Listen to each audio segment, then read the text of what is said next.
Well, this May is Mental Health Awareness Month, and today we're talking about reclaiming our mental bandwidth. Our next guest is a psychotherapist and relationship expert. She's also the author of Boundary Boss, the essential guide to talk true, be seen, and finally live free. Terri Cole joins us live this morning.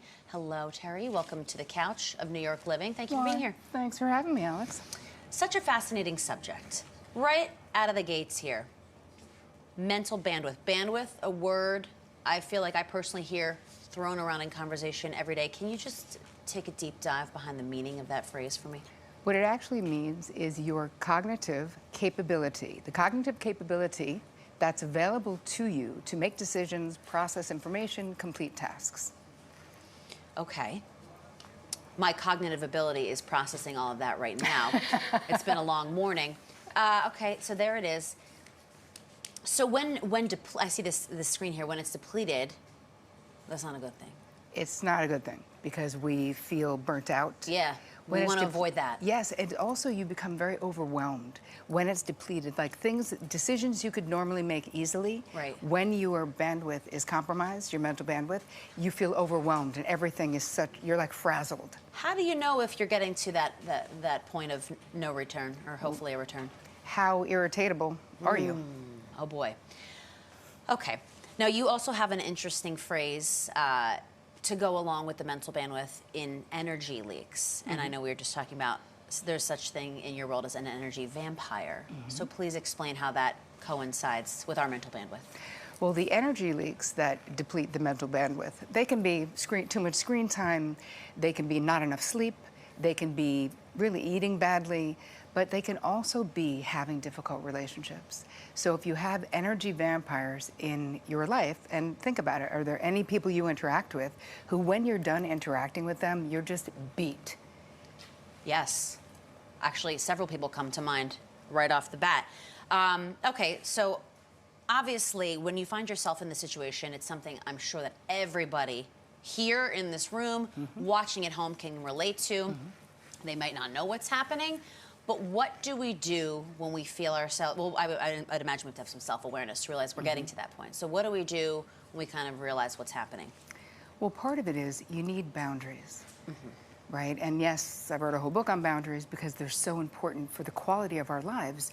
You need boundaries with people. If you have energy vampires in your life, you need to limit their access to you. Now, it doesn't mean we need to cut off from people, right? But it means that not everyone should be in the VIP section of your life, right? Okay. Some folks belong in the mezzanine. Exactly. They need to, pay a little more money to get into this section and not be such a vampire. Exactly. And you talk about delegating being a very important part of this conversation, whether it be at work or at home or, wherever you're getting those energy leaks and those energy vampires. So if you're somebody who struggles with that, I know it's a humbling process to be able to, because it kind of goes hand in hand with asking for help, which a lot of people don't want to do or they just can't do.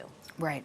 Well, delegating is something that is so important if you're going to be a leader in any kind of business, but also in families. Right. Because a lot of times, I see this with my therapy clients, the moms have a tendency to just be like, I got it, I got it. Like, I got it, because either I want it done the way I want it done in a timely fashion, which you're probably not going to do, or I won't like the way you do it. But what ends up happening is we end up really resentful and burned out. And this is where we're back to the mental bandwidth. When you're doing it all, because think about the emotional labor that's required to just run a home. Right. Like the toilet paper does not replace itself. All of that takes energy. If only it did. If only it did, because some days when my mental bandwidth is an all-time low, the thought of having to go to CVS or Walgreens and get the toilet paper is just like you're asking me to climb Mount Everest. So real quick, what are some self-care strategies that you can recommend to help reclaim the mental bandwidth when you're just getting to, when you're just fried and it's all so overwhelming? Well, we can do the physical stuff, which is get enough sleep, hydrate appropriately, try to fuel your body with the best of your ability with good food. But then we have to do the emotional, too, which is relegating those people who belong in the mezzanine to the mezzanine. So not letting every person have that full-on access to you, being able to say no, right? Saying no.